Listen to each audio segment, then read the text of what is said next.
Hi there, welcome to the Call to Cinema. My name is Aaron, and today we are going to be taking the ticket to the Severin summer sale. And this should be a lot of fun. So we have a kind of a top 10 list, another list of suggestions for the Severin sale. We're going to be looking to the website. I'm going to be announcing some stuff that's going to be coming on for the Severin Patreon live video that we're going to be doing at the probably around the end of the week. And there's going to be a lot of other surprises come up as well. I left where did I leave my iPad? Is it over there by you? Hun? Is my iPad over by you? Okay, I'll get that in a second. So Severin summer sale is coming up. Hey there, May. Welcome, man. We've seen the announcements for the Severin sale, but there's been pretty quiet on it. Normally with a Severin sale, there's a whole bunch of kind of hints or titles that have been released or announced. And we are around 3 weeks away.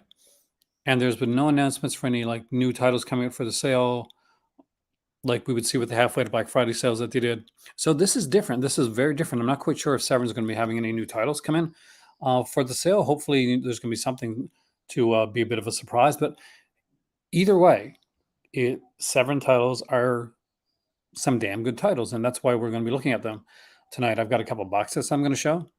Yeah, you're not the only one. This is something that normally hey there, Robert. At around sometime last month, we should have been getting some announcements or some notification.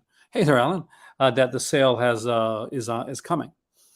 It pretty much came out of nowhere, and no, I got to say I do like the graphic for the summer sale. I really like that. I love the font and the way that's done.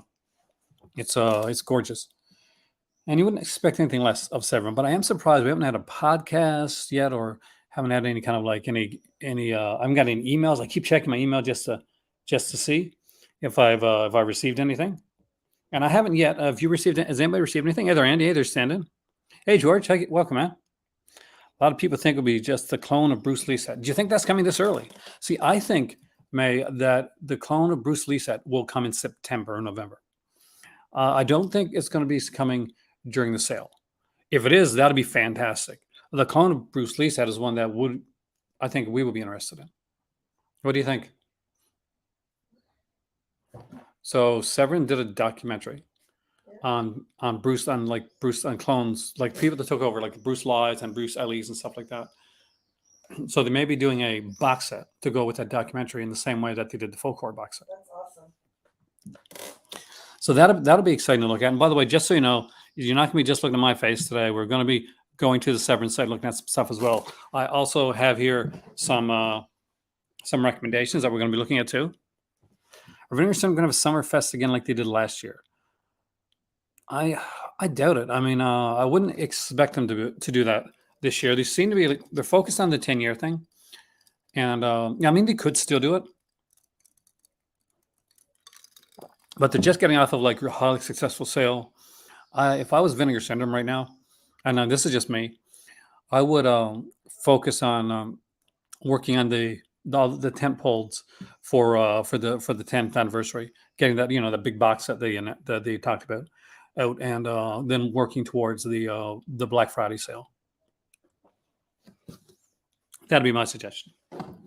As we're going through this, so I'm going to give you some recommendations. I'm going to show you some box sets that are still in print that you can get. I'm going to show you a box set that is no longer in print and why it's important to buy Severin box sets when they come out, or at least as quickly as your money can get them. Severin box sets do tend to go out of print. And if you miss out on one, then if it's something you really want, I'm looking at you, Camp of Blood Island box set. You can get a deep pain inside.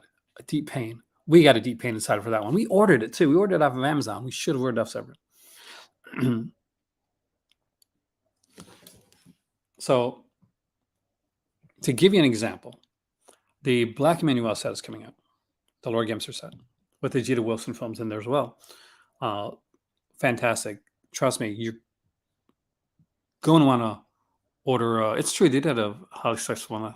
We'll see. I haven't heard anything, but if I hear anything, I'll let you know right away. We'll do a video on it for sure. And with the Bruce Lee, Clones of Bruce Lee box set looking to be a pretty much a lock for sometime this year, then you want to make sure that those are the sets that you're interested in, you want to make sure that you get them before they sell out, because this was the first beauty that Severin ever put out, the first really big box set, the Al Abson collection, the Masterpiece collection. This is to fans like me what the Bergen set is to Criterion people. And I got the Bergen set. Trust me, I'm also a Criterion person. I'm that Dr. Jekyll and Mr. Hyde that collects both. This is my Bergman of Severin. It really is, because there's a ton of really fun movies on here, and I bought the big edition of this one. So what did that mean? I don't know if I got it all here now, but I have like giant posters, and they're all autographed, and there's cards and photos, and there was a record, and there's fangs and everything like there. But yeah, they put some of these out separately, and I'm sure they'll put most of these that you can't put it separately eventually, because I think people still want to get them. Look how gorgeous that is on the back. Before I do anything else, let's dive into the website, and then I'm going to come back. We're going to go back and forth between recommendations and the website. And what we're going to do here is I want you guys to ask questions, because it's really hot here in Morocco tonight. And I almost never made this video, but last night, the night before last, our kitty cat Ollie got sick. He got a bit of a bad tummy, a bit of a bug, and we had to take care of him. So this morning we got up and went to get him some medication, and that's what we've been doing. Let's dive in. I'm curious. I have to know. So it says it's around 20. It's 8:53 here, by the way, guys, and it says it's like 25 degrees in the shade 25 at night. at night. What does that mean exactly? Huh? What do you mean? It means it's warm at night. I'm literally melting here, guys.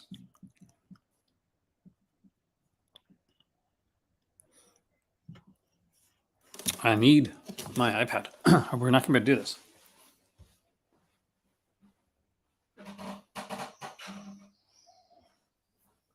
Petunia's like cuddled right into you. My energy's been so zapped, by the way, guys.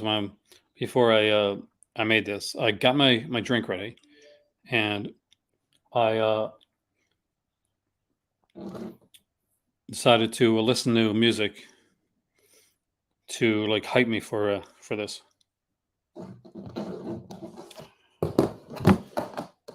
So yeah, I could be like the guys on and talk about like the music that I listen to, but I shan't do that right now. So let's dive into here. So what's just give us an idea of what's available. I want to see what's out of stock right now. And I'm going to this is merchandise, right? Okay, so this is just merch. So in stock. And let's go by format first. I want to dive into the 4Ks, and we'll go through there.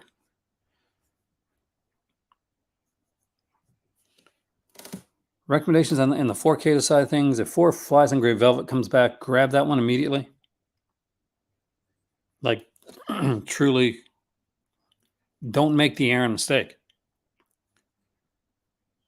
Now, I'm guess you've already got the changing. If you don't, we've got a good recommendation with the changing right there. Faceless with Bridget Leahy.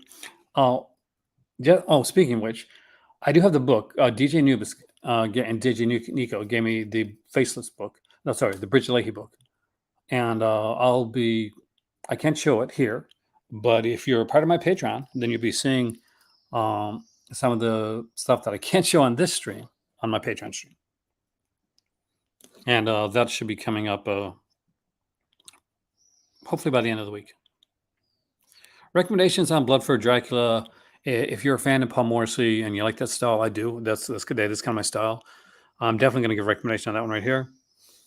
Same as Sansa Sangre. Like one, it's Hodorowski, but I will say, as far as Hodorowski goes, It's probably his most accessible.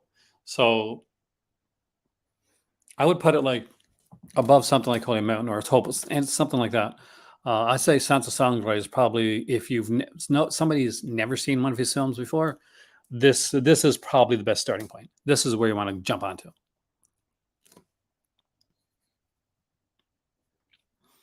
We got two films by Alex de Iglesias here. We got Perdido Durango, which is probably the one that's most famous because we got Rosie Perez and Javier Bardem, and we have The Day of the Beast, which is another like really fun little film there. So not a lot in the 4K department, but it's quality over quantity there, and there's definitely some really high quality stuff when it comes to that. And is there anything you guys are picking up or wanting to pick up, Drew, with the 4K releases for us for Severin?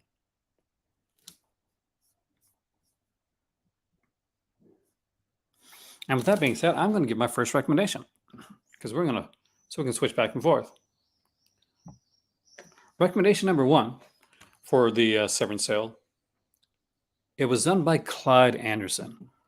Well, Clyde Anderson is otherwise known as Claudio Fragasso, the guy that did Troll 2. So you know that Rosella Drudy was working on this as well. And yeah, it is Night Killer. So Night Killer is cool in a few different ways. One, it's got Doctor Strange in it. It does. No, not Benedict Cumberbatch.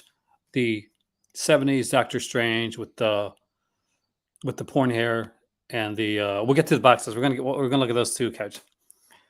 And the unique outfit, the disco style outfit. What's really infamous about this film is that Fragasso had made this movie to be his big movie. It's going to be his going over into more of a mainstream, more of a serious horror film. That's the way Fragasso had taken it. Now, the producers did not like the idea of Fragasso going in a less exploitation way. So they hired on the side, behind Fragasso's back, a frequent collaborator of Fragasso's by the name Bruno Mattei, who you've heard the name a million times, who's worked with him and Rosella Drudy on so many different projects. Because he went in and added in more exploitation scenes, including the opening, which, trust me, when you see the opening of the film, you're going to be like, why is this here? Yeah, Fragasso got extremely mad, and it kind of like fractured their friendship for quite a while. There's some great information on that here on the disc, because we get an interview with Claudio Fragasso and we get an interview with Rosella Drudy. It's a scan from a 4K from the original OCN, from the original OCN. It's kind of like it's a double negative, guys. And this is really fun. It's cheesy. It's crazy. I'll show you look. This is the killer's mask right here, and he wears these like rubbery hands with John. Have you seen this one yet? Oh, this is a you. Like I can't even, like, this is a hint. This is really a hint film. Anyway, let's go back to the website. That's recommendation number one. So for those that didn't, or that aren't keeping up, or you want to write this down or something like that, or you want to keep there, first recommendation is Night Killer. It's a strong recommendation. It's cheesy, giallo fun. It has a lot of coolness in it. Great special features as well, and it gets a high recommendation from me. Now, this one does not have either like extra soundtrack like a lot of them does, but look at this. Come on. Who doesn't want this? There's also a nice, I'm not sure it's still available, there's an enamel pin that comes with it. And see, we got Couch Odyssey's recommendation as well. So there you go. As we're going through this right now, my name is Aaron. Welcome to A Call to Cinema. Be sure to like, share, subscribe to all that jazzy goodness. If you want to super chat or super sticker, it does help with the channel a lot. If you want to give a donation, that's fantastic. But if you just want to sit back and put a thumbs up, either way, as long as you're here and enjoying yourself.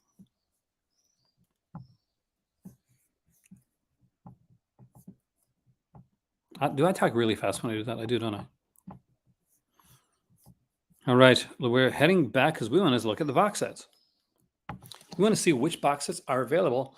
Obviously, these newer ones will not be on sale. So the Sensual World of Black Emmanuel will not be on sale. Are you sad, Hind? The sale price for Sensual World of Black Emmanuel, well, its pre-order sale price is $195. So it's not a bad price, actually, for that type of set. The Caligula box set, that was from last year. That's just some damaged copies, I think, that they got left over. Basically, it's just like Caligula the Untold Story, I think, and Caligula and Miscellanea. It's right there, isn't it? Yeah, it's right there in the box. Hey there, Warlock. Hey there, Mike. Hey, Sculter. What are my thoughts on Terrifier 2? I actually haven't gotten to watch all Terrifier 2 yet. That's like, to be totally honest with you. I bought it when I was in Canada. And I keep going to watch it, but I'm like, I don't want him to miss out. I'm excited that there's a Terrifier 3 coming. I liked but didn't love the original Terrifier. I love the actor that played Art the Clown. I thought a lot of the acting around Art in the first film was not the greatest. And the story was kind of just getting there. But I've heard a lot of great things about the second one, and what I've seen has been okay. But it's definitely one of those movies where if you're a gore hound, you're definitely going to get more out of it than you will, say, if you just want a little suspense thriller. But I like the fact that we live in a world where Terrifier 2s can happen and be successful. I don't think we're going to get this one on sale this time either, because this is a brand new one, which is Danza Macabre Volume 1. It's on, it's price now, like 25% off at $75. This isn't too bad for a 4-disc Blu-ray set. And next up, we get one that might, well, no, I don't think it's going to make sale either. But it's Birdemic, Wings of Disaster, the Birdemic trilogy. Hint, we could own all the Birdemic films for only $35. The Umberto Lenzi, Thomas Milligan collection, an 8-disc Blu-ray box set, which is a fantastic one. I don't think when did this one come out, guys? I'm trying to figure out if this. I think this one was more recent. I don't think this is going to be in the sale. Dad, do you remember this one came out? I'm sure my dad's here. It's listed on the bottom. Sometimes they do. Nope, it doesn't. But I still think this one is fairly new to be a little bit too new to be on the sale. It's a fantastic set though, and I'm sure this will be on by the Black Friday sale. Now, House Psychotic Women is something that I think will be on the sale, and it is something that I'm actually very interested in. I don't know if I'll be able to pick it up, but this is one that I definitely eventually do want to get. House Psychotic Women Rarities Collection is based on the book by Kayla Janice. It is a set that was curated by the author, who did great work with the full core box set. And we get some really cool films on here. It's a 4-movie set, one with the great Elizabeth Taylor, which is kind of a, whoever would have thought? They have been like doing some amazing box sets. Warlock, I think once, like they did good ones before. Like they did, like I got the Amcas set. I've got like one of the Hemisphere Horror set, which are cool. Hey, Matty, welcome, man. The 5 days, that one will definitely be on sale. So 5 days Argento one. That's one of the only Argento movies I think I don't have in any form in my collection, because this is the very first time it's ever really been out. And it's for anybody that collects Argento, you want it. You want to have like all the Argento, especially when it's something that is so different and so unique. Like I've even got Doorway into Darkness, which was a TV series that like kind of Argento hosted and did one of the episodes of. I would suspect, nothing has been said yet, and Severin usually does tend to stay fairly tight-lipped until they put their FAQs out.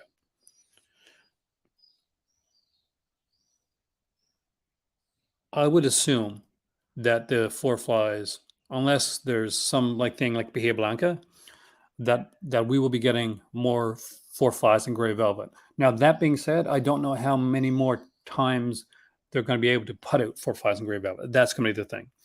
So would I recommend getting it soon? I would. Sooner rather than later. If it comes back, you want to grab it, because I'm not quite sure if it's going to come back again. Just because something comes back for one sale, I'm going to reference Bahia Blanca, because that tends to be the go-to when it comes to this type of stuff.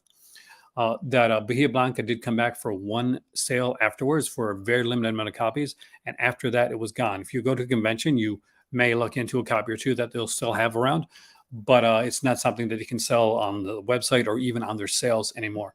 So, and that is one of the best. Hey there, Richard. it's one of the best like Jess Franco films out there in my opinion, and my not so humble opinion. I got the Shameless one too. I want the new one. I want the 4K. I want the new features. It's my better half was right. As always, she's right. We have this thing where I'm the shopper in our. I'm definitely the shopper in our family, and I'm the one that I'll get excited about stuff. But when it comes down to it, she's laser focused and she knows. So she'll pick up on things. When Errol released the Vincent Price like 6 Gothic Tale set, I was like, yeah, I want to get that, but it's a bit pricey. Maybe I should wait and get it down the road. Him's like, this is one you're gonna want. You will kick yourself if you don't get it. You're gonna want it with the book. It's got comics and stuff like that. She was right, and we got it thanks to her actually. Return. That's why I'm here, man. Well, so we got Identikit with Elizabeth Taylor on this set from 1974. Ian Bannon's here as well. We get an introduction by Kayla Janice, a auto commentary by TCM Underground curator Milita Chirico. Is that the one who does the TCM Underground now? I remember that when it started out, I think it was Rob Zombie that did it. We got a writer, literary historian, like on Amiro Spark in the driver's seat. I Like Bats from 1986 is here as well.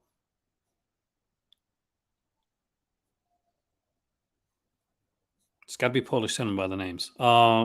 So, introduction by Kayla Janice, auto commentary by Kamila Wilabski, actor and co-editor of A Story of Sin, Surrealism, and Polish cinema. I told you. You have to understand, Shameless is a smaller company, and when it comes to doing like a lot of the remasterings and stuff like that, Shameless doesn't normally have the money to do a remaster that you would see like maybe an Arrow do or a Vinegar Syndrome, who would kind of like do in-house remasters. And sometimes certain companies are given like certain prints of films, and that those are the prints that they have to go with. Well, one thing I have to give Shameless credit for is sometimes when they've had to put cut versions of films out because it's in the UK, basically what they'll do is they'll let you know on the back of the box before you even buy it if the film's been cut or not, and you know what, how much has been like time-wise has been cut out. Shameless is really good about that, and I don't see a lot of companies do that in the UK, but Shameless does. This 3 and 4, we get Footprints from 1975, a U.S. cut and an Italian cut of the film.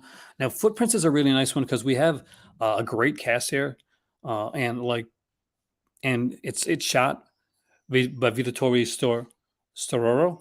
I'm totally mispronouncing his name, but he's the guy that did the camera work. He's the DP on Birth Goes to Plumage, among other films. But we have like Frinda Balkan in this one. We got Evelyn Stewart. We got Klaus Kinski, so I know there's gonna be some weird acting in there.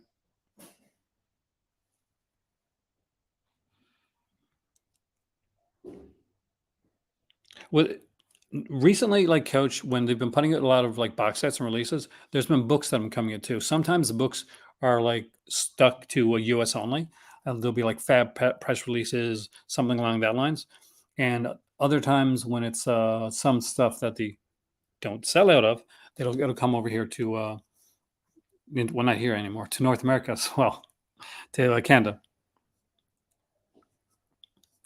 And the fifth and final film is The Other Side of the Underneath with Jane Arden. Okay.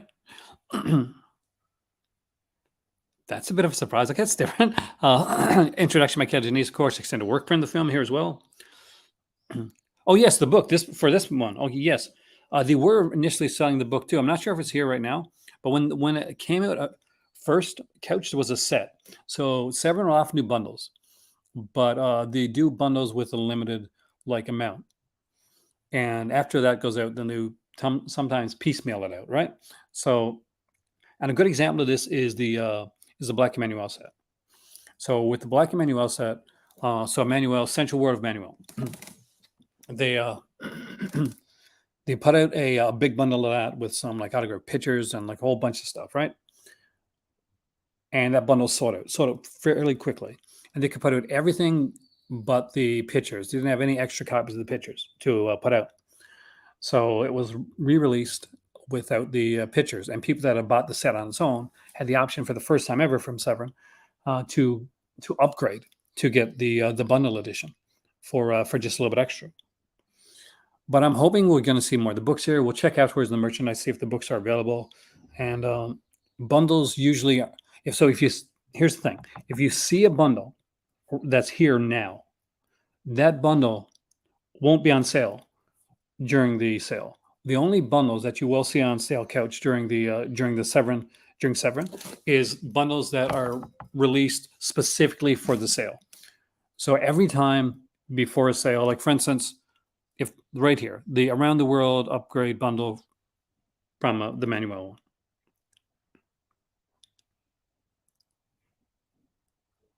Well, it is a funny time. So this is like a bundle. One of the bundles they do is the bundle movies together, or the bundle like things together. But during the sale, those bundles won't be there. They won't be. They definitely won't be on sale. They're normally not there. They normally take the bundles out and put the bundles back in after the sale's over. The only bundles that you can buy are the bundles that are sale bundles that are released specifically with the new titles. But this summer sale is a brand new thing, so all bets are still off for exactly how it's going to go. And as soon as I know more information, we'll be doing like a series of videos throughout the next couple of weeks here, where we actually dive in deeper as we get more information. I'll be bringing it to you guys. We'll be going through everything together. Here's one where I did want to. Speaking of bundles, here's one where I did want the bundle, but I didn't pick this up at all because of a specific reason. I'll let you guys know why. It's the Incredibly Strange Films of Ray Dennis Steckler, which I'm sure is his favorite director. He made movies like The Incredibly Strange Creatures Who Stopped Living and Became Mixed Up Zombies. I kid you not, that's a film. That's the name. People actually saw that name on a film and went to the theater and watched it. They really. My dad, I'm guessing, if you're here, Dad, I'm pretty sure you're one of those people. This is a fun set because there's some weird stuff in this set. I mean weird. So it is a 10-disc career-spanning collection for Ray Dennis Steckler. Only Severin would do a career-spanning set for Ray Dennis Steckler. What I really wanted was, so Ray Dennis Steckler works under the name Cash Flag in a lot of his films. That's kind of his nom de plume when he's like a writer. But basically, it's his it's the name that he uses in a lot of films. But he plays a killer in one of the movies. So he's in Incredibly Strange Film. Anyway, so there's a mask, a Ray Dennis Steckler mask, which I really freaking wanted, and it sold out so quickly. I was so peeved that I didn't get a Ray Dennis Steckler. Can you imagine me doing this video right here now with a Ray Dennis Steckler mask? How much better would that have made this video? I'm just going to say it would have made it better. But it comes here with we get a book with it as well. The Incredibly Strange Filmmaker Who Stopped Living and Became a Mixed Up Legend, which is pretty damn cool. It's a 100-page book. And 100-page, yeah, it's a book. You get a ton of good, like, cool films in there. We started with Wild Guitar, which is an Arch Hall Jr. one. And if you've ever seen any Arch Hall Jr. stuff, then congratulations, you're a Mystery Science Theater fan like me. But you get the Incredibly Strange Film Show. So the Incredibly Strange Film Show was a show that was done in the UK, and it was done by Jonathan Ross. He did the Incredibly Strange Film He would focus on different things, like different directors, like Russ Meyer and Ray Dennis Steckler and Sam Raimi, and like different directors like that. He did. It was a very successful series. After he did it, he did a companion series called The Son of the Incredibly Strange Film Show. And you see them like show up every once in a while on sets like these, and they're really, really good. That is what I'm here for, man. The second disc here, we got The Incredibly Strange Creatures Who Stopped Living and Became Mixed Up Zombies, which I talked about a lot. But as you can see, there's a bunch of features, probably can't see, but there's a bunch of features on here, including 2 audio commentaries, 2 archival interviews, deleted scenes, a VHS trailer, a regular trailer, and the re-release trailer when the movie was called, and I kid you not here, Teenage Psycho Meets Bloody Mary. Sure, someone can make you Mission Impossible with masquerade and Steckler and you can become Cash Flag. There you go. Da-da-da, da-da-da, da-da. Next up is the Thrill Killers, which is another fun one. Again, a bunch of features on here, including an alternate cut of the film called The Maniacs Are Loose. We get an interview with Gary Kent as well. what's going to be one of my favorite discs. And Dad, if you're there, comment on this one because I know you know these Rat Finka Boo Boo double featured with the Lemon Grove Kids. So Rat Finka Boo Boo is for the event is kind of a superhero. It's kind of a superhero. And the Lemon Grove Kids is it is what it is. But as far as like a double feature goes, this is a really good one. This is a good set, guys. This is a really good set. And I have ragged on the Ray Dennis Steckler stuff for ages. I've like go back to some of my old videos. I did because it's cheesy stuff. Like you got to know this going in. You can't go in expecting like, well, is this going to be Oscar award winning cinema? Well, no, it's not. What accent is that? That's there's no country that's from. Disc 5's got Body Fever and Cynthia the Devil's Doll. Because yes, Ray Dennis Steckler did some I don't really want to call it erotica, but I'm gonna have to. With disc 6, we get Blood Shack. Does that make you want to sing? Blood Shack, baby blood. Just me then. Blood Shack's got an introduction by the man himself, Joe Bob Briggs, and also an audio commentary with Joe Bob Briggs. And for me, guys, that is worth the price of admission alone. Anytime you get yourself a good Joe Bob Briggs introduction commentary, you know you're getting a good set. And who doesn't? The master himself, Mr. Bloom, Joe Bob Briggs. People, I always get a little sad when people like look at Joe Bob Briggs and say, well, he's not a very smart guy. He's got that accent and stuff. Joe Bob Briggs is a character. He's a very smart man. Next up is disc 7, and we got another double feature, guys. We got the Hollywood Strangler meets the Skid Row Slasher. Already sounds good, unless they walk up to each other, shake each other's hands, say hi, and leave. We're going to have a bit of a film there. We got the Las Vegas Serial Killer. We got 2 serial killer films on this one. You can't just stick with one. You can't just have one serial killer film. As you can see, again, we're loaded with features. Introduction by Joe Bob Briggs. Audio commentary with Briggs on the Hollywood Strangler meets the Skid Row Slasher. We get audio commentary with Ray Dennis Steckler on the Las Vegas serial killer. We get a second audio commentary with David Gregory and Joe Rubin and actor Ron Jason. We get to disc 8, and this is when we get into the Dad, for you, I need you for this one because I'm pretty sure you've got a couple of these because Vinegar Syndrome put some of these out on their Peakorama or drive-in collection sets. Well, some of their kind of like slightly X-rated stuff. Hey there, Dave. Welcome, man.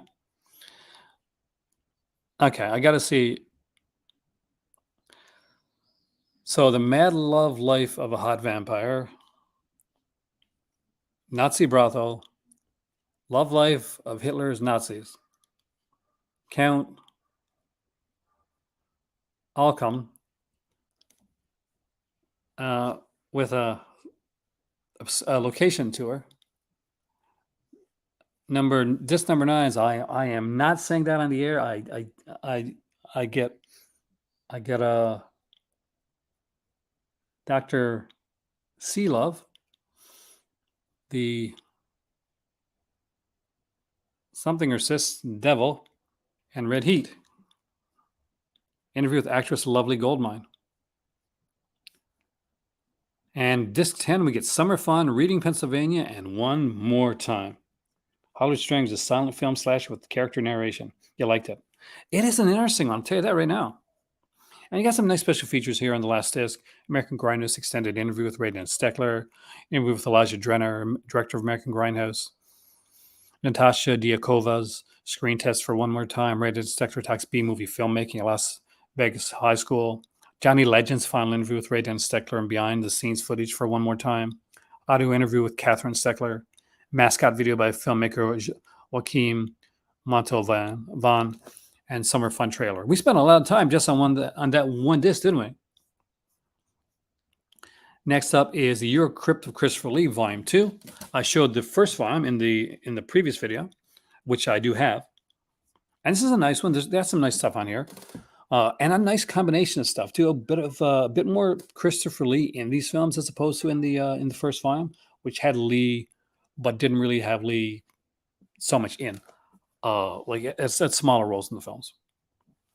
So we start off with Uncle was a vampire, and we're with Lee, of course, speaking fluent German because he speaks many languages, and a lot opposite Klaus Kinski. And then we have the Kremi film Secret of the Red Orchid, the 1974 UK psycho thriller. Qu'est-ce que c'est? Run, run, run, run, run, run away. We got sorry guys. We got Dark Places with Joan Collins, Herbert Lom, and Jane Birkin. You would like this set, my baby. Dracula and Son. It's Christopher Lee's final performance as I think as the Count in a French comedy.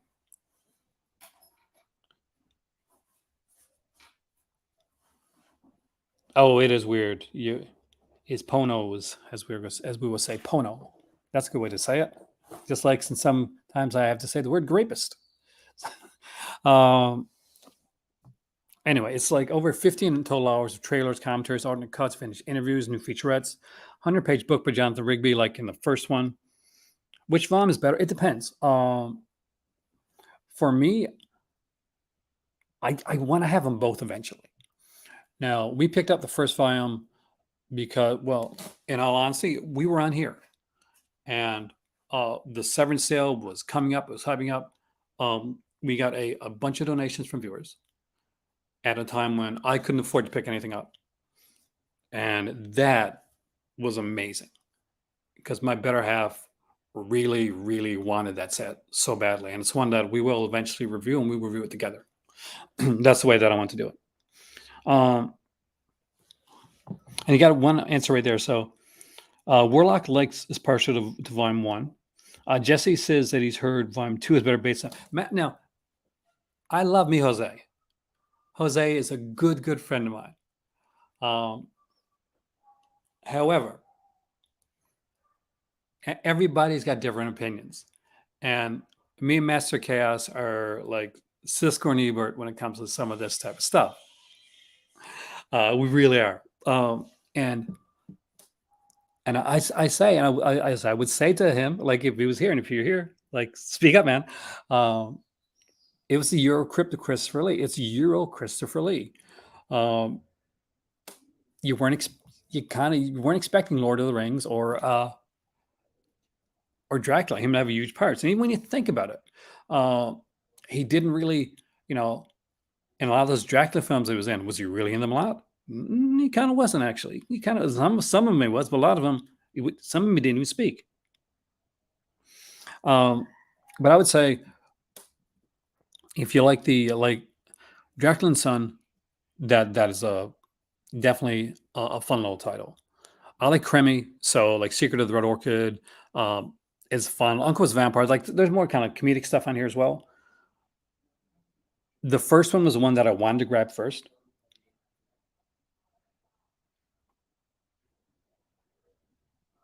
None of the titles have sale stickers. Well, these are just. Well, this is like the sales that are on now. Like the sale doesn't start until the 30th shoulder.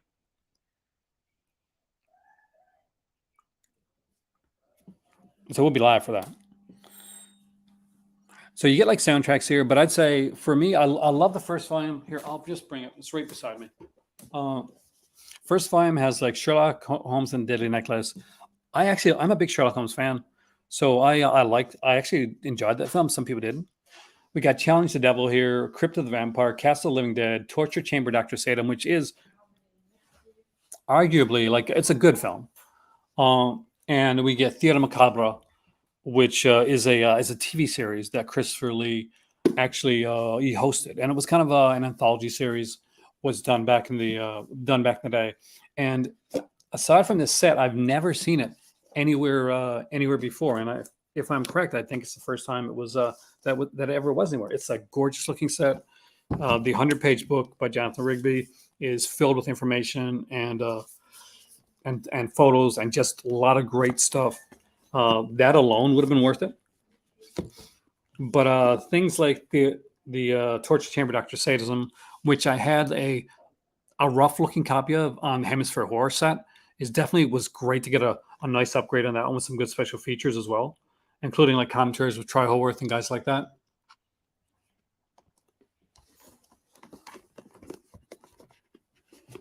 And we have, of course, there's Theater Macabre right here, which is one of my favorites in this set. Personally, hey, they're trash. Well, that's the thing, and it's about like he has smaller parts on it. Now in Theater Macabre, he's the host, so that really does make sense. And in Torture Chamber, Doctor Says he does have like a he has a decent part, but for anybody like that watched or like looked at any of these films or knew like kind of what was going in,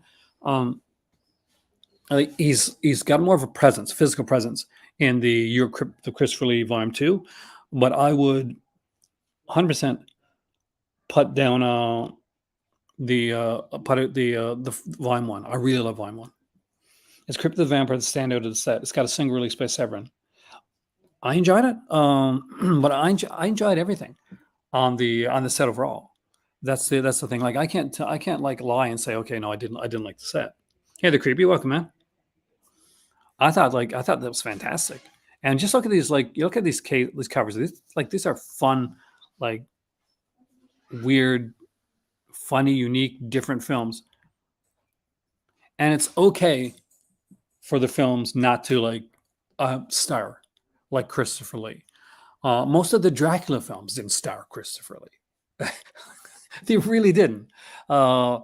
Prince of Darkness, he didn't even speak in it, man. But no, this is much like kind of lesser roles. But just know that going in, like you're going in expecting a Christopher Lee in every scene or Christopher Lee, Peter Cushing type of thing. That's not what you're getting right here. Now, one that my dad has, one that I'm extremely jealous of. Nasty Habits. It's obviously it's a Christmas present for him. That's totally. So it is the Nunsploitation collection. 4 classic films. Classics, I tell you. Listen to these titles, Hind. Christiana, Devil Nun. Story of a Cloistered Nun. Images in a Convent. The True Story of the Nun of Monza. Not only is it's a true story. That's like it's telling you got to get it.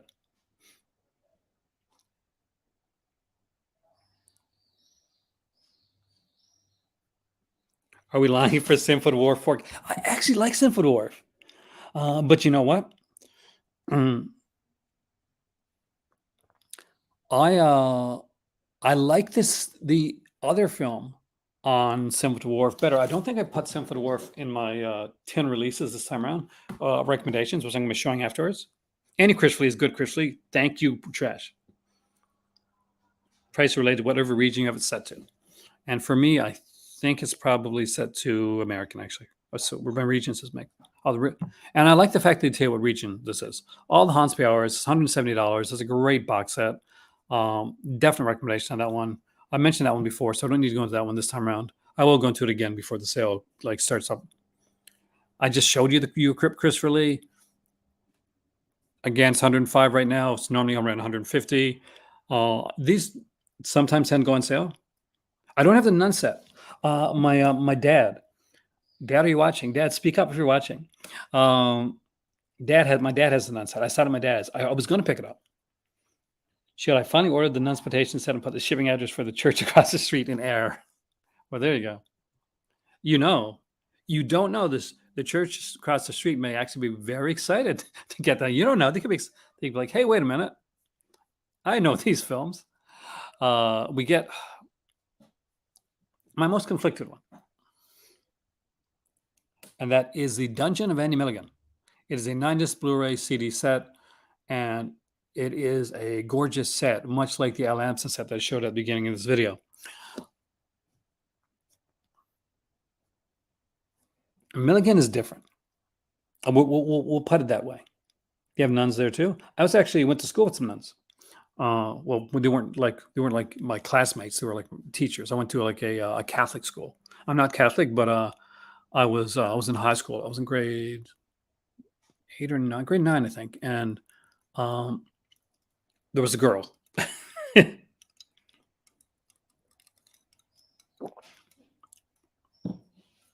Images in a Convent is the best exploitation on movie bar none. I don't know.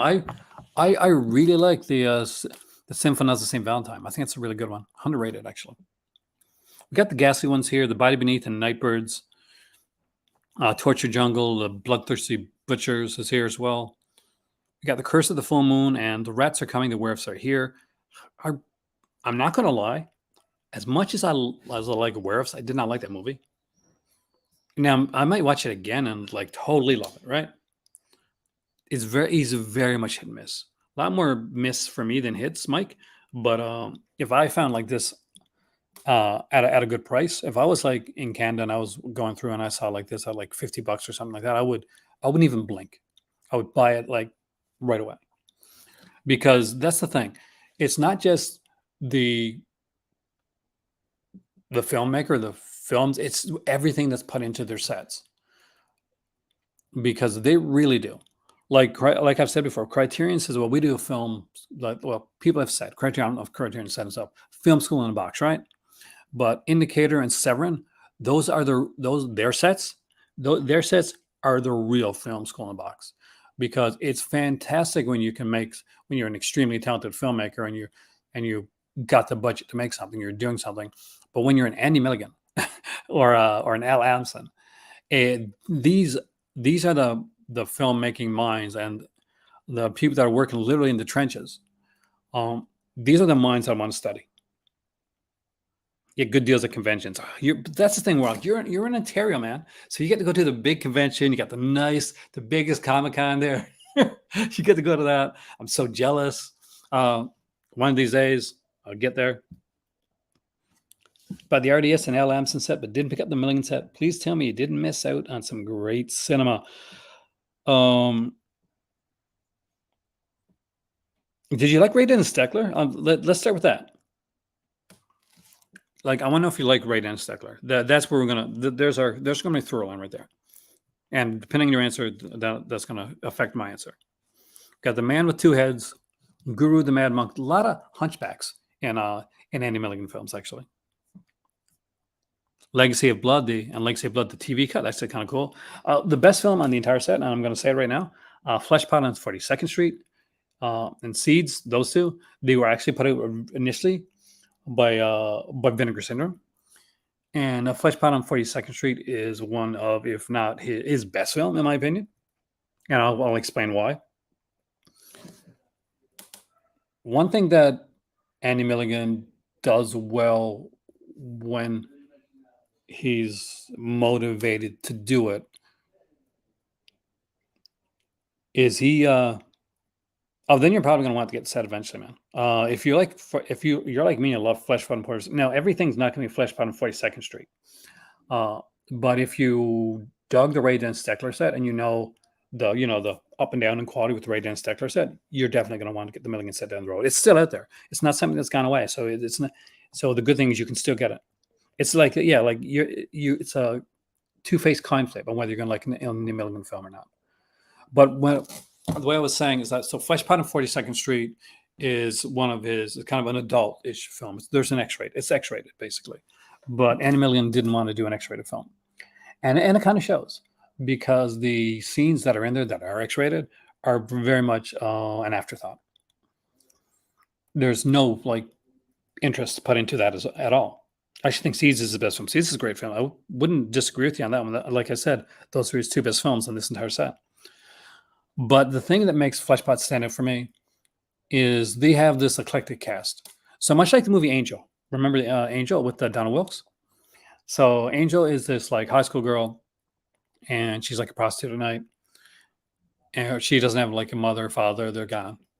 So she has like a street family, basically. And they're a very kind of colorful, eclectic group of people. So Fleshpot on 42nd Street works in the way that we have these group of like odd, unique people that kind of work together. Like they're street people, they're different people. And there's and the best part about this is when you listen to them talk. Hey, Senator Katie, welcome, man. Weirdo. It's not on the set, actually. I think it was put out by another company, by the same company that put out The Fiend, by Don Dohler. I'm pretty sure on that. You'd have to check it, but I'm pretty sure the same people put it out. But the dialogue sounds real.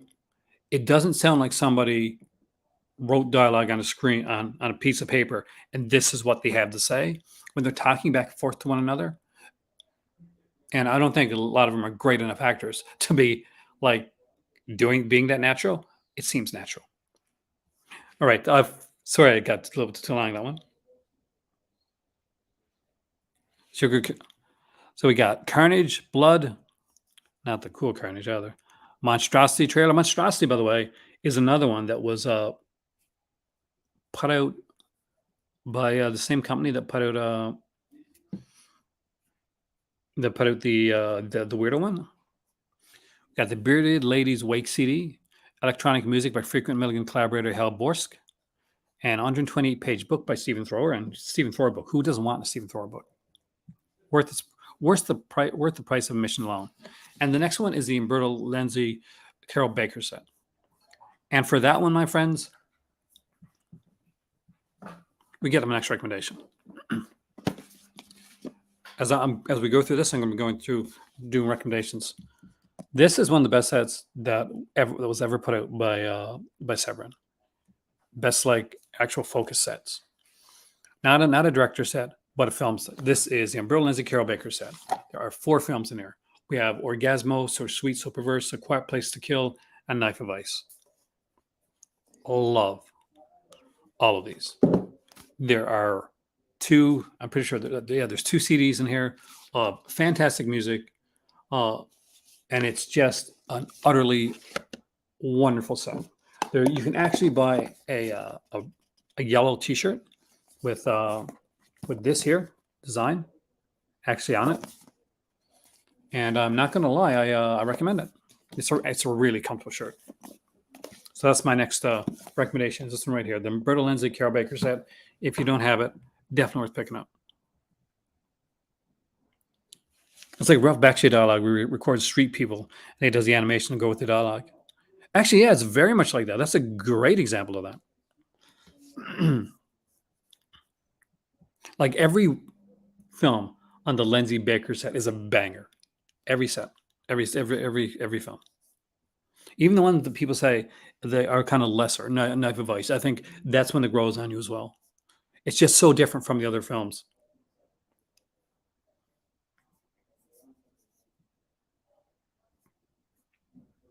And before I go into the next part of the movie, let's look at the merch. So we'll see some of the merchandise that they put out. This is a shirt that somebody needs to buy me. I'm just going to put it out there right now. Somebody's got to buy me this shirt eventually. It's the Extraterrestrial Visitors, aka Pod People shirt. I'm a virgin. Islander.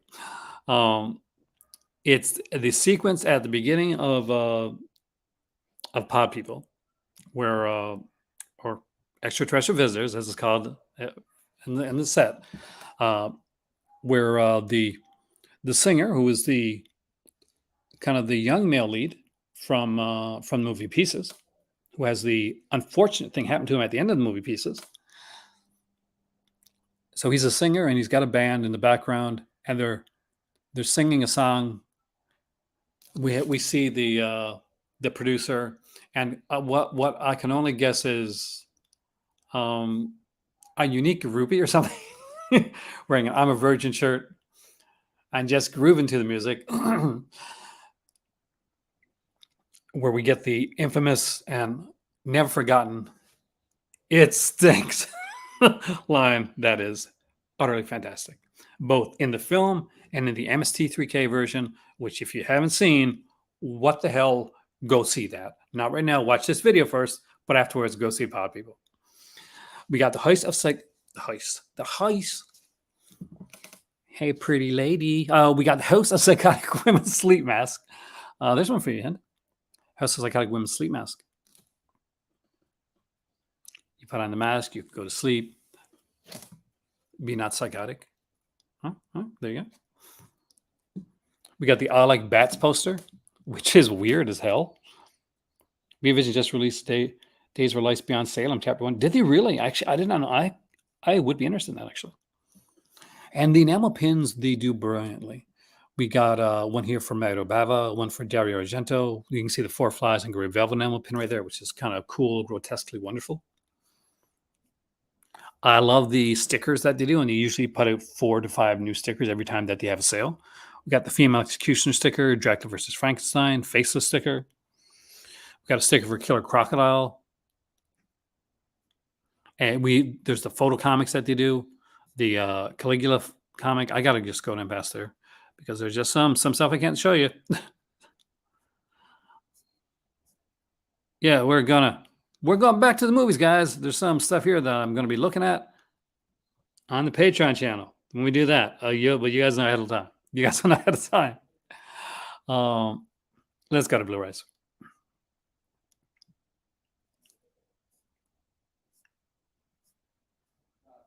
The thing is, you got to be careful with their site because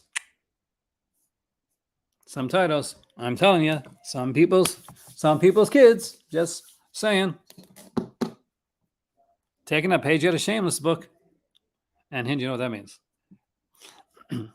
For those that don't, or who's never picked up a Shameless release before, Shameless Screen Entertainment in the UK put out a lot of Italian giallo type of films. When they do these, say, okay, you've bought the movie. Here's all the nudity in the movie on the back of the box. Look, here's all the nudity. Seep in your shame. Go home. Go ahead. Go take that. Take that. No, take that to your family. What's my favorite Blu-ray release from Severin? That's actually a really good question. My favorite release overall is the Umberto Lenzi Carol Baker set. Like as in like a box set. As much as I love, like I could tell you, like the folk horror set, which I think is absolutely fantastic, one of the best sets that's ever been put out by anybody. I love the Alanson set. I just love the fun of that set. There's a lot of like single releases. You're going to hear a lot of them tonight, like things like Night Killer, getting to get Wax Mask, the Sergio Stavaletti film that was originally supposed to be about the late Lucio Fulci. Getting movies like Skinner on. And getting like the features on there. But I'd say, like, if I had to pick one, just right out of the gate, like I always say, if you don't have the Umberto Lenzi Carol Baker box set, that is something you should have in your collection. It's my favorite Jack Hill film, Foxy Brown or Coffee, but I love women in prison films and Switchblade Sisters. Probably Coffee, actually. Coffee is actually my favorite Pam Grier movie as well. She's just like, Pam Grier will always be sexy. To me, Pam Grier is always one of the sexiest women that ever lived, that's ever like graced the screen. And she still is to this very day. But Coffee just seemed to catch her at her peak, like acting wise for me. Like I know Jackie Brown, she did Jackie Brown, which is fantastic and all that. But just for that type of film, it just kind of and the peak of like just utterly a beautiful woman, completely in control of it. And there's nothing sexier than that. You can be as gorgeous as you want, but there's a difference between like being like gorgeous and being like strongly gorgeous in the way that Pam Grier is. And Coffee is probably the one. Siege is a really good release. Shot in Halifax, by the way, Creepy Keith. Which is definitely one to look at. Not one to miss out on. It's one there's a few Severins that I need. I'm behind on my Severin releases, but we were moving here, and kind of only so many movies you can take with you at one time, right? We had boxes, but we still have boxes that we haven't unboxed yet. Literally, you've seen me do 2 uncrating videos, and all those movies will not be able to stay here. I don't think there's just too many of them. For you, it's House on the Edge of the Park, 4K. Such a good movie, man. Such a good movie.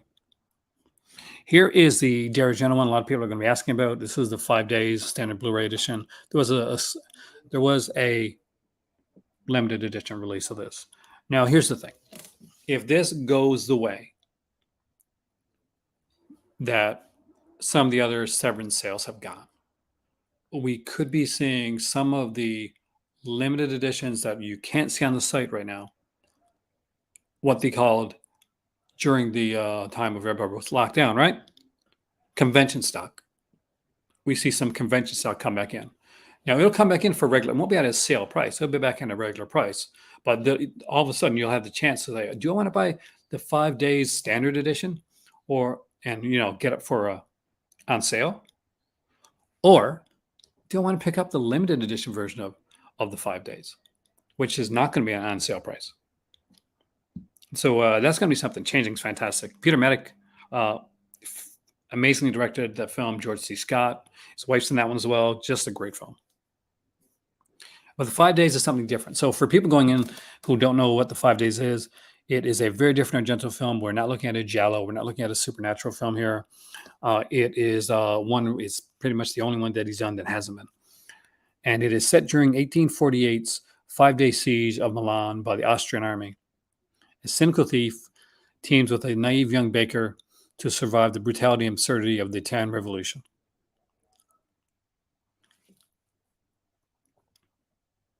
House on the Edge Park is one of the first Italian films you ever saw. That is like, one, you went in strong, man. Because there's some brutality to that film right from the beginning. Like, Mike, House on the Edge of the Park does not start slow. The girl that gets assaulted by David Hess at the beginning of House on the Edge of the Park, that's the girl that would become his wife in real life.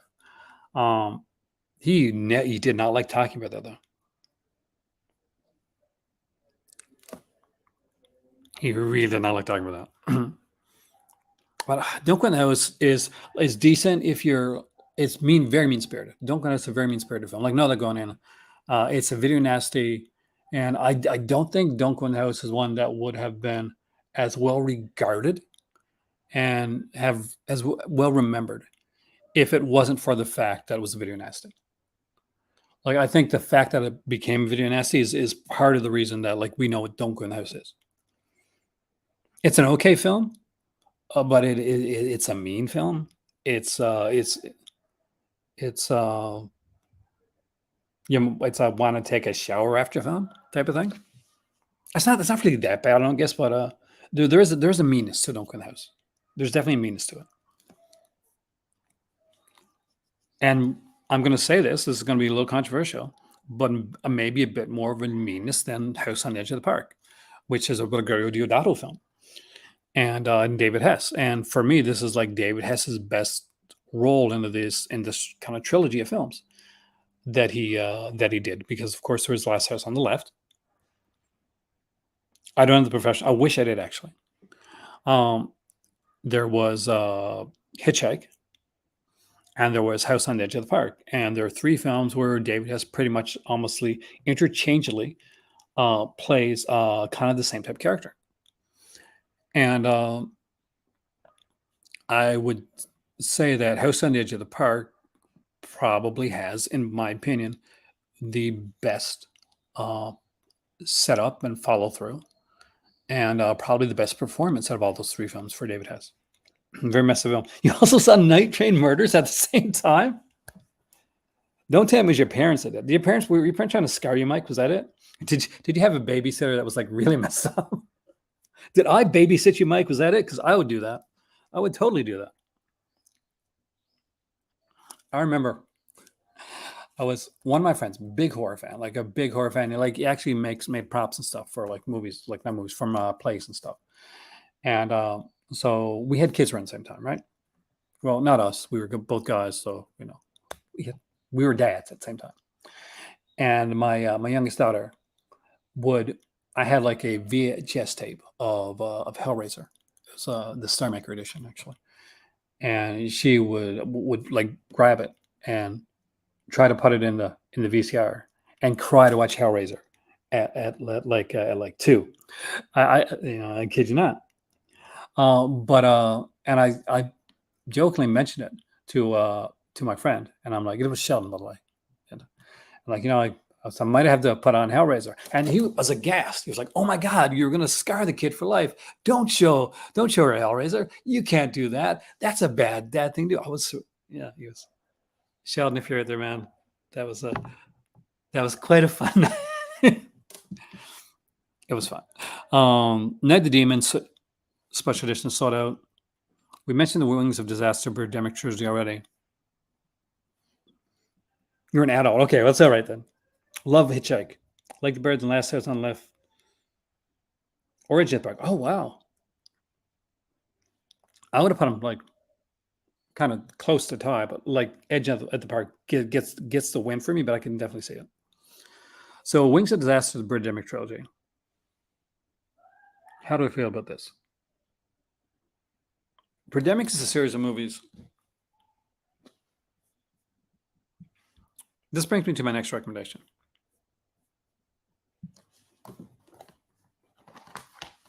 Right here. Birdemic Shock and Terror. This will be really cheap. It's always really cheap on the sale. Yeah, and you can probably buy the 3-pack. It'll be less than $35, and that's definitely going to be a decent price for it.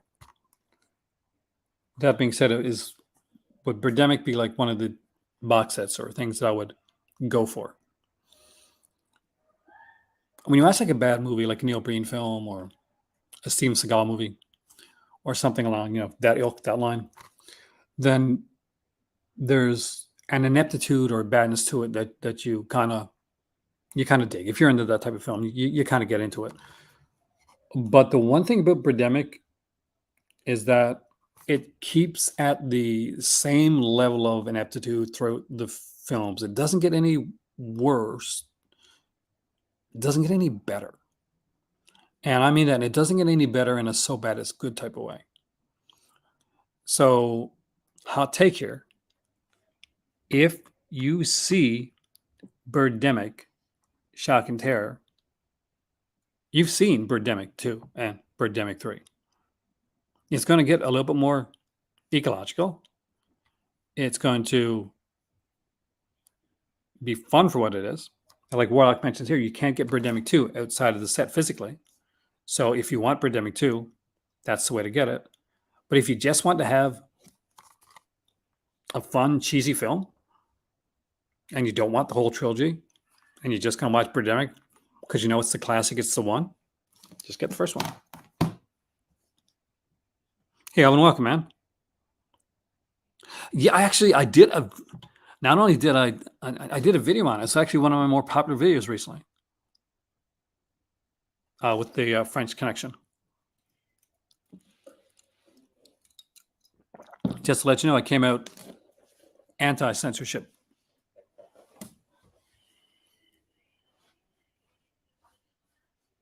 And I think the best comment that I received on that video, I'm going to quote it right now. I do apologize. I don't remember who said it to me, but it was a comment after the video.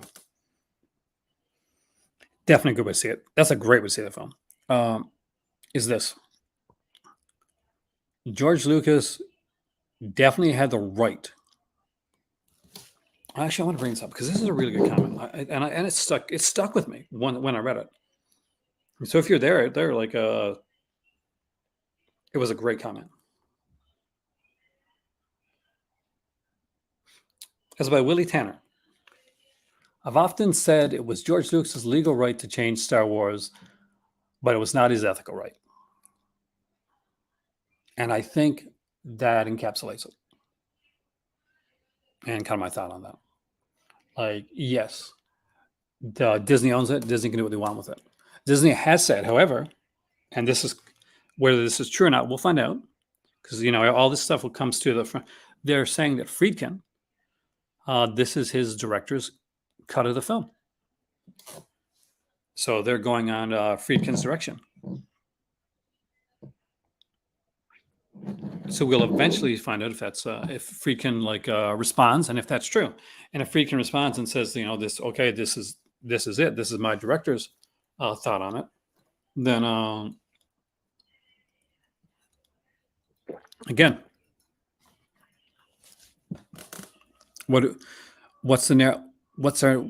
do we keep the same narrative because it's Friedkin that changed this film and not Disney?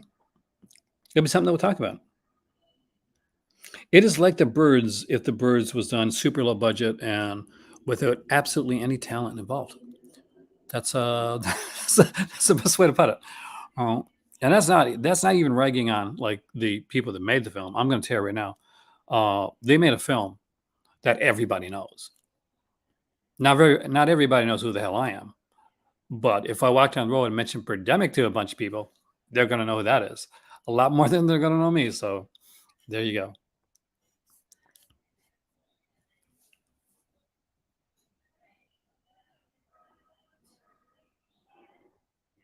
Improved color correction. It looks ridiculous. A 3-pack. Hint. 3 between the sheets. Salsa. Attack Force Z, which should be on sale, I think, during this one here, has got, is it? Maybe this is a new one. It's Mel Gibson, John Philip Law, and Sam Neill.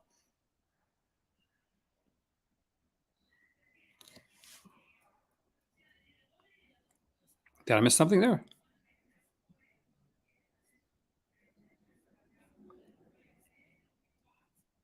You know, as I'm looking at this set here, not going to lie, it's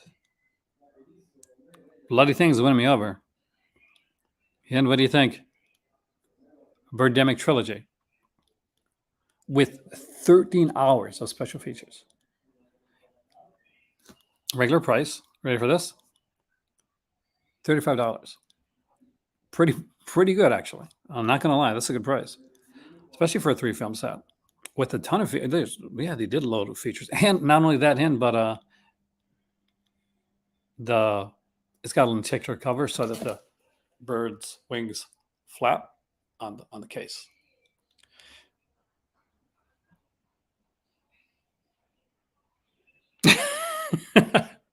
Alan said, and that people know me mostly for my shame on you Scream Factory video from years ago. Hopefully they know me for more than that now, Alan. But initially, yeah, that's a lot of people found me. Allowing censorship is us giving others control over what we watch. It should never be tolerated. I agree. I'm not big on censorship. Now, that being said, I've got a line.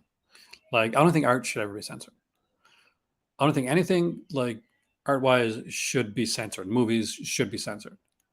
I do think if somebody is doing or saying something harmful to some that is legitimately harmful to another person or other group of people,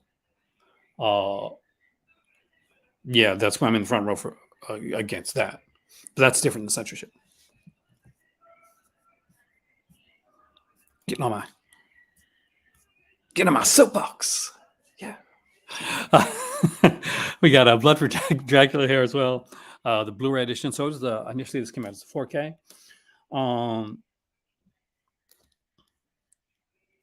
We got Castle Living Dead. See, there's 2 of them. And Crypt of blah, blah, blah, blah, blah, blah, blah, blah, blah, and Crypt of the Vampire. Both of those from the box set are out like a single release. Exactly. You shine light on the bad instead of hiding it. I agree, man. That's one thing we agree on. No difference of opinion there. We got Legacy of Blood here. I Miss You, Hugs and Kisses. Did you get this, Warlock? This is Nunsploitation. Me and Warlock are Canadian. We're from Canada. And Miss You, Hugs and Kisses was I think it was a TV film. It's Elkie Summer. It's a true crime story. And the neat thing about this one is A Nightmare Castle. You have enacted full screen mode. You've also enacted the next recommendation, Nightmare Castle. It's the Barbara Steele Queen of Horror set. This is not just one film. This is not just 2 films. This is 3 films. It is 3 films. Each of them have special features. Have you ever heard Andy Warhol story about Andy Warhol's werewolf movie that was planned and never happened?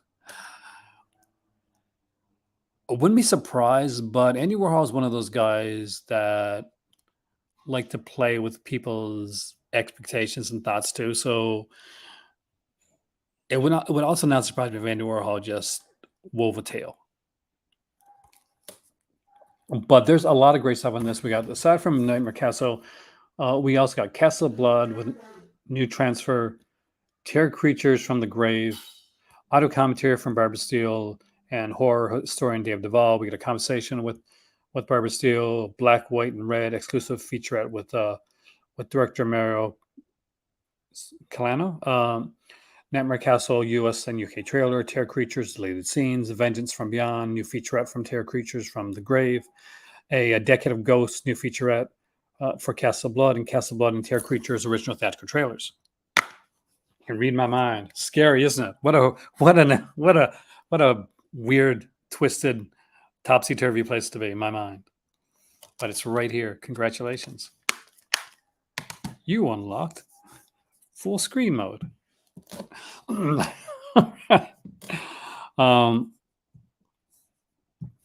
want to head up the channel? There you go, right there. Super chat, donate, become a patron member. Watch our uncensored stuff that we do on the channel. Pretty cool. Gonna say it. That's pretty cool stuff there. The Devil's Game is a it's a 2 set, and basically what it is, it was a series that was done that has Mayor Bava's final work on here.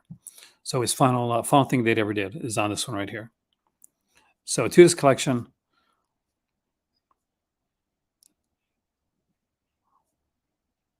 See, Rye TV presented 6 hour long films based on stories by 19th century horror fantasy authors. We had like a variety of directors on there. The second episode was done by Mario Bava, and there's some great acting in this too. And outside Lamberto Bava, his son, like co-directing it. We get like Jerry Nickelodeon here. We get Mark Perel, who's one of my favorites in here as well. From Don't Torture Duckling.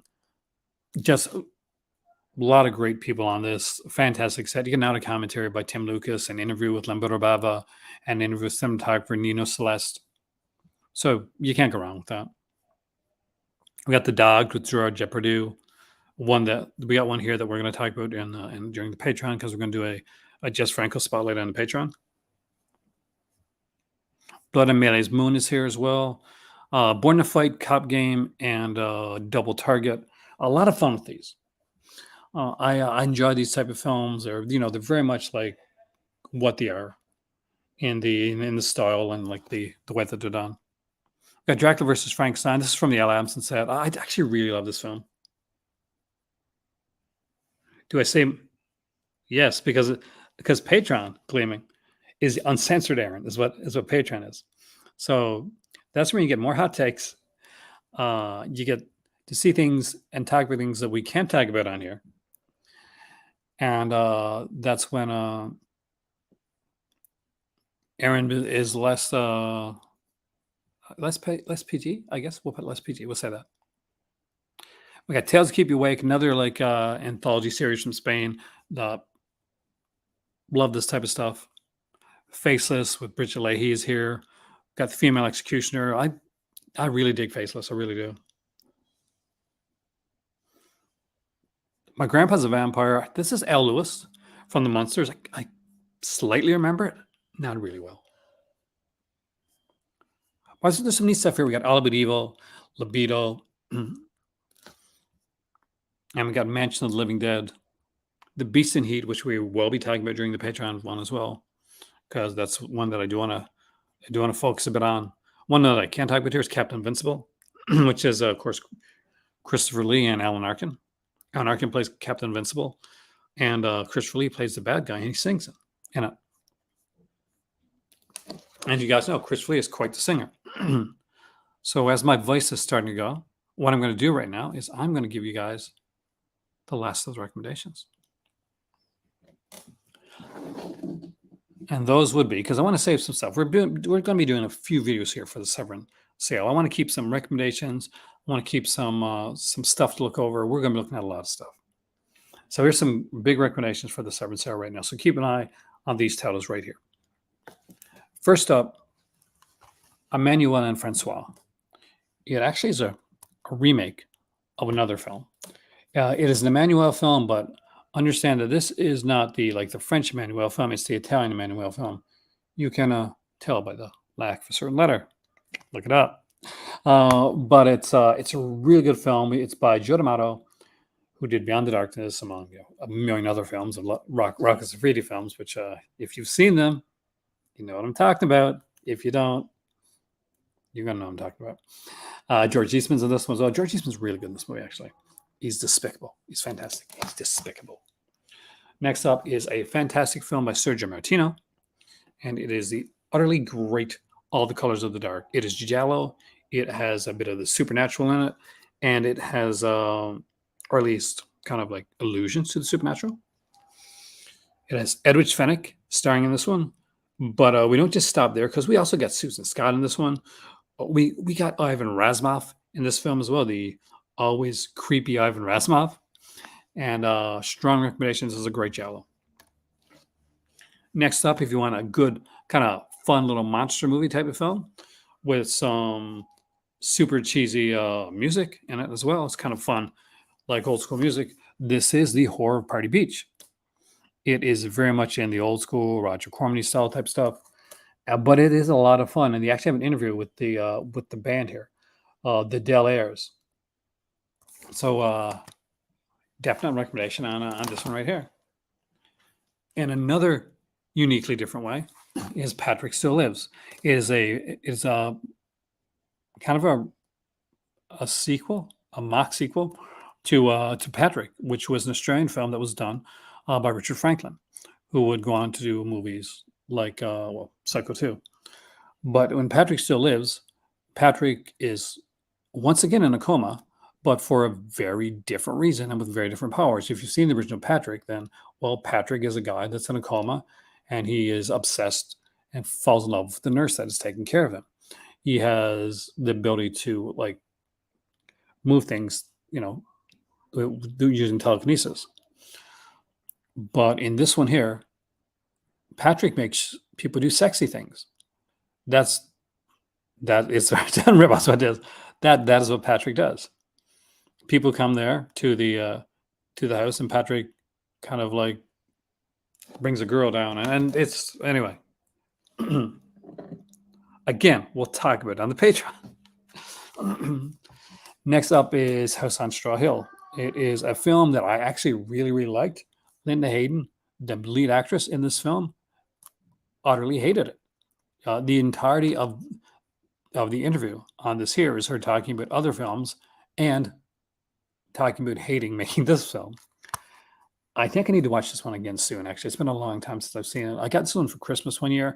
It was such a big shock that not only did Hint find this movie, but she found it with the Ban the Saddest Videos documentary that's no longer included with it, by the way.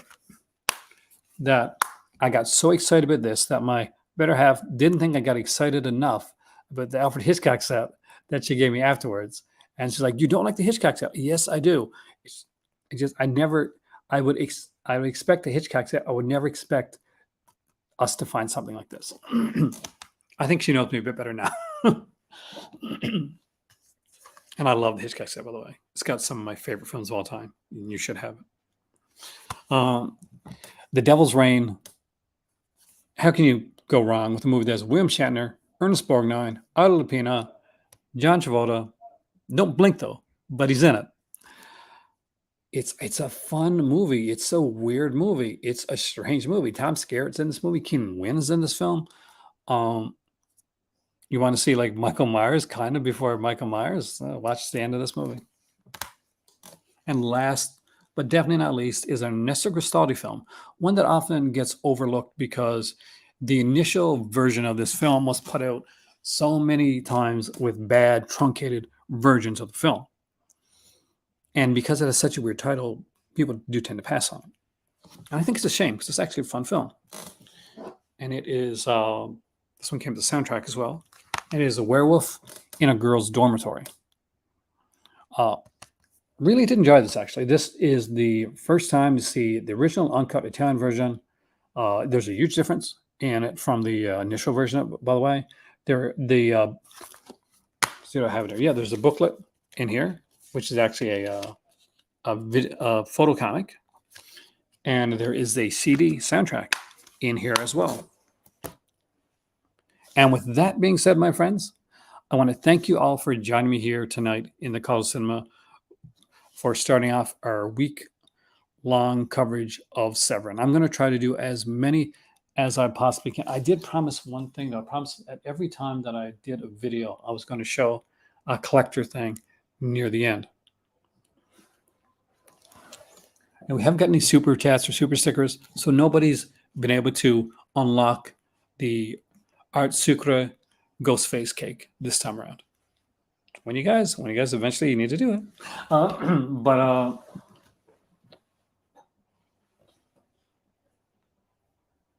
because it's near the end and because I can barely talk, what do I go with this one? We'll go with something pretty simple, pretty easy, fairly collectible. And look, take a quick look at the Criterion Godzilla set. I utterly adore this set. I think it's fantastic. I love the way it's done. It's a shame that Toho wouldn't let them like remaster any prints or do anything else with the prints. But if you've never seen this, I definitely recommend it. It is a great set. It's got a book, and like the movies are here in the back. And I'll do like we got a really cool Mazinger set that we will show in a future video. Grandizer that we show in a future video. So if you're an anime fan, you are definitely not going to want to miss out on that. I am Aaron. Thank you so much for joining me tonight. My voice is going. I'm not sure if you can tell, but I can tell. Have a great evening, and I'll see you next time right here in the College Cinema. As more Severin news comes up, as the Severin sale keeps on going, as we steamroll towards the end of the month to the 30th, there will be video after video, live video, pre-tape videos, a whole bunch of stuff on both this channel, a big live video coming up on the Patreon channel. So if you're not a patron, this is really 100% one of the best times to join. See you soon.